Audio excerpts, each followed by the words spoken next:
ডাইনি পরীদের মতো দুটো ডানা বের করে। তাই দেখে তো পেতনি আর শাকচুন্নি ডাইনির নানা রকম রূপচর্চা করাতে থাকে। কখনো মুখে হাতে হলুদ মাখায়। আরে তাড়াতাড়ি পা চাওয়া, এখনো 2 ক্রস পথ হেঁটে যেতে হবে।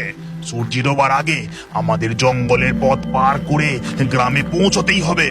হ্যাঁ হ্যাঁ, ঠিক বলেছ ওস্তাদ। শুনেছি ওই জঙ্গলে আবার তেনাদের বাস। তারা পালকি নিয়ে হাঁটার গতি আরো বাড়ায়। দেখতে দেখতে সন্ধ্যা নেমে আসে আর জঙ্গলের পথ ধরে পালকি এগিয়ে চলে। সেই জঙ্গলের মধ্যে এক কুটিরে তখন এই পেতনি, শুনতে পাচ্ছিস? ওটা কিসের শব্দ? মনে হচ্ছে পালকি করে নতুন বউ চলেছে। হ্যাঁ রে শাকচুন্নি, আমারও তাই মনে হচ্ছে। নতুন বউ দেখতে যাবি? চল গিয়ে দিদিকে বলি। তারপর শাকচুন্নি আর পেতনি ডাইনির ঘরের দিকে যায় আর গিয়ে বলে, দিদি দিদি, জঙ্গলের পথ ধরে পালকি করে নতুন বউ যাচ্ছে। চল না, গিয়ে আমরা নতুন বউ দেখি। বেঁচে থাকতে আমাদের তো কারুর বিয়েই হলো না, কিন্তু আমার নতুন বউ দেখতে খুব ভালো লাগে। চল না দিদি। না, আমি যাব না, তোরা যা। তবে শোন, ওদেরকে একদম ভয় দেখাবি না। এই কথা বলেই পেতনি আর শাকচুন্নি জঙ্গলের পথের ধারে একটি গাছের ডালে বসে পা দোলাতে থাকে আর পালকি করে আসা নতুন বউকে দেখার চেষ্টা করে। এই শাকচুন্নি, দেখ বরটাকে কি সুন্দর দেখতে। বেঁচে থাকতে তো আমাদের আর বিয়ের স্বাদ পূরণ হলো না। এইরকম বর, সংসার কিছুই পাওয়া হলো না। দিদিটার বিয়ে হলো না বলে আমাদেরও বিয়ে হলো না। তার আগেই আমরা মরে ভূত হয়ে গেলাম। হ্যাঁ রে পেতনি, এদের দেখে যে আমারও খুব বিয়ে করতে ইচ্ছে করছে। নতুন বউ মানেই তো লাল টুকটুকে বেনারসি, কত গয়না গাটি, সাজু গুজু।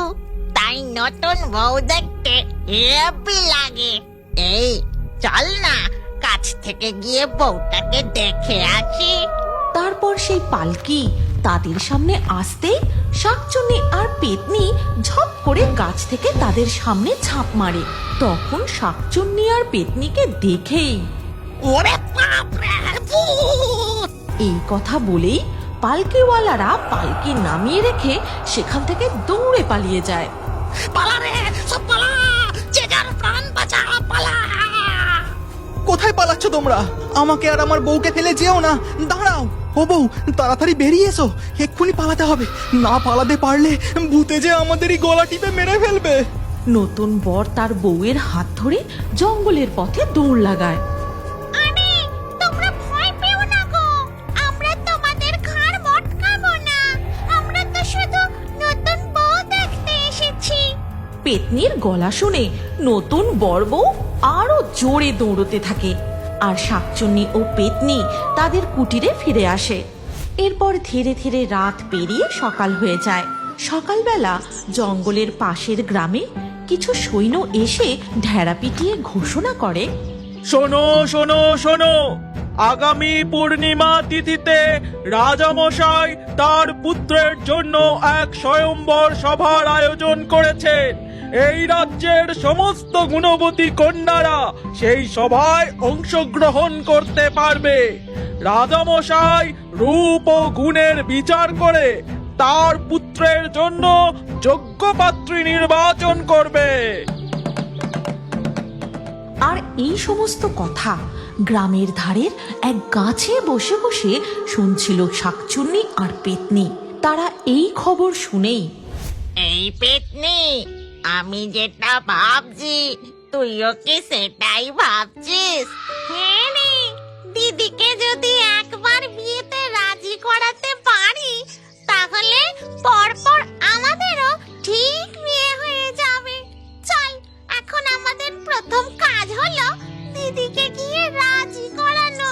তারপর তারা দুজনে গিয়ে ডাইনিকে সমস্ত কথা খুলে বলে।